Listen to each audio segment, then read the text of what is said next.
नमस्कार, आप देख रहे हैं वी टाइम न्यूज। बढ़ते हैं झारखंड की खबरों की ओर।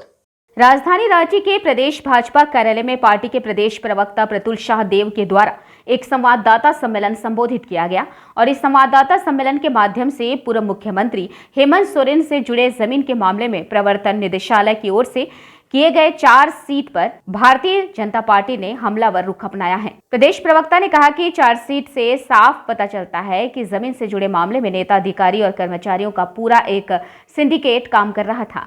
प्रवर्तन निदेशालय के चार्जशीट से यह स्पष्ट हो जाता है कि जमीन घोटाला मामले में पूर्व मुख्यमंत्री हेमंत सोरेन सीधे तौर पर जुड़े हुए हैं। उन्होंने कहा कि जिस तरह से कल रांची कलेक्ट्रेट स्थित रिकॉर्ड रूम से जमीन के दस्तावेज की चोरी हुई है, वह कहीं न कहीं एक दूसरे से इनका तार जुड़ा हो। यह प्रकरण वर्तमान राज्य सरकार पर कहीं न कहीं सवालिया निशान खड़ा करता है। पिछले 24 घंटे का जो घटनाक्रम हुआ उसने बहुत सारी चीजें को झारखंड में एक्सपोज कर दिया। सर्वप्रथम पूर्व मुख्यमंत्री हेमंत सोरेन जी कहते थे मेरा इस जमीन से कोई कनेक्शन नहीं है। ईडी के चार्जशीट के बाद तो कोई इस पे डाउट ही नहीं रहा। और दूसरी बात, जो जिस तरीके से रिकॉर्ड रूम में चोरी हुई, खतियान के कई खतियानों की चोरी होने की बातें हुई जहां पुलिस का फोर्स था, उसके बाद स्थितियां स्पष्ट हो गई। कहते हैं ना, एक झूठ को छिपाने के लिए 100 झूठ बोलते हैं। तो यहाँ एक क्राइम जो हुआ है वो एक क्राइम के अलावा बहुत सारे क्राइम हुए, उनको छिपाने के लिए क्राइम फिर क्राइम फिर क्राइम, ये लगातार होता जा रहा है। जो कल हुआ रिकॉर्ड रूम में जिस तरीके से खतियान और दस्तावेजों और जो भी रजिस्टर 252 की बड़ी संख्या में चोरी, ये अपने आप मुख्यमंत्री चंपई सोरेन के नेतृत्व वाली हेमंत सोरेन सरकार पार्ट 2 पर बड़ा प्रश्न खड़ा करता है। हम मानते हैं कि ये पूरे चीजों को छिपाने की कोशिश की जा रही है, कवर अप ऑपरेशन चल रहा है। और आज मैंने एक पुलिस के जूनियर ऑफिसर का बयान देखा कि सीसीटीवी भी काम नहीं कर रहा था। उस एरिया में, उस कैंपस में फोर्स की भी डेपुटेशन होती है, लेकिन वो फोर्स भी पता नहीं कहाँ थे और सीसीटीवी भी काम नहीं कर रहा था। यानी जाहिर तौर पर अभी आप देखिए, ईडी बहुत बड़ा लैंड स्कैम को इन्वेस्टिगेट कर रही है। और हम तो मानते हैं जो पहला 8.5 एकड़ से ज्यादा का ज्यादातर जो संपत्ति था, जिसको अटैच किया था, जिसमें चार्जशीट हुई, जिसमें पूर्व मुख्यमंत्री हेमंत सोरेन जेल पर है, वो तो टिप ऑफ द आइसबर्ग है। वो तो कहते हैं ना कि कम ऊँट के मुंह में चीड़ा वाली स्थिति है। अभी पूरा ऊँट करना बाकी है। और उसके बाद इस तरीके से जहां सारे जमीन के दस्तावेज रहते हैं, उस रिकॉर्ड रूम से जो चोरी हुई है, कहीं ना कहीं चंपई सोरेन हेमंत सोरेन सरकार पार्ट 2 को कटघरे में खड़ा करती है। सरकार क्यों शांत थी? सरकार के जो डिप्यूट किए गए पुलिस वाले थे वो कहाँ गए थे? क्या ये एक सुनियोजित षड्यंत्र था? हम तो क्वेश्चन करना चाहते हैं कि उत्तर माननीय मुख्यमंत्री जी से। हम मांग करते हैं कि राज्य की एजेंसियां का जिस तरीके से दुरुपयोग हो रहा है, और ये जो रिकॉर्ड रूम में डकैती हुई है ना, चोरी की डकैती कहते हैं, खतियान लूट कर ले गए, पता नहीं कितने सारे रिकॉर्ड लूट कर ले गए, पता नहीं कितने गरीबों के जमीनों को हड़पा हो गया, बड़े बड़े लोगों ने सबके रिकॉर्ड को लूट कर ले गए, पंजी टूक कर लूट के ले गए, एविडेंस नहीं छोड़ रहे।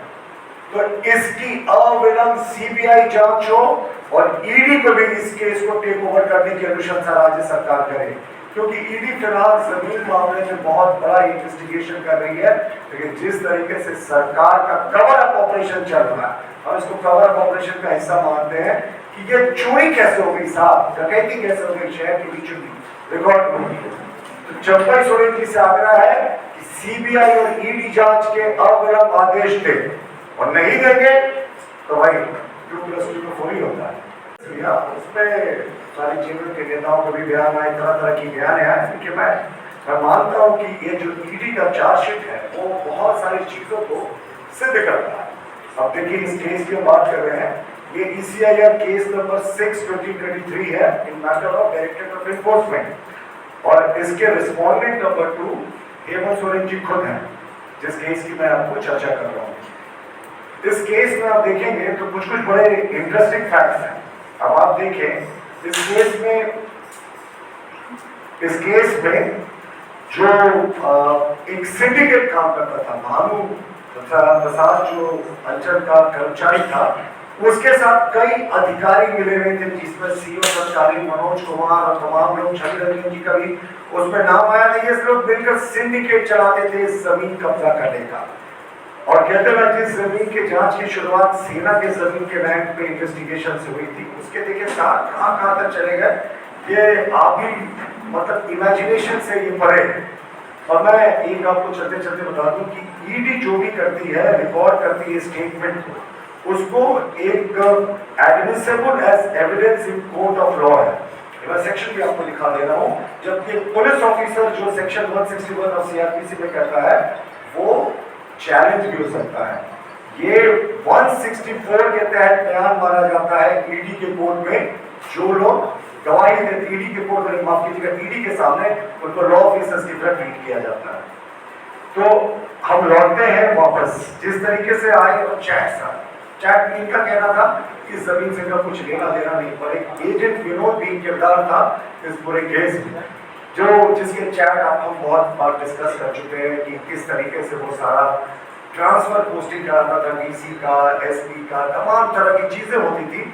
और ये तो हम लोगों ने सिद्ध भी किया था कि जिन जिन लोगों ने इससे पैरवी की थी, उनका ट्रांसफर भी हो गया था। ये भी आपको अच्छे से जानकारी में है कि जो एक नक्शा विनोद और हेमंत जी के मोबाइल के बीच ऑफिशियल चैट था। हेमंत जी का मोबाइल नंबर का डिस्क्लोज नहीं कर रहा हूँ, हालांकि ईडी के चार्जशीट में यहाँ है, और मैं विनोद का कर रहा हूँ, लेकिन ईडी के चार्जशीट का हिस्सा है कि उसमें इस नक्शे का आदान प्रदान हुआ था।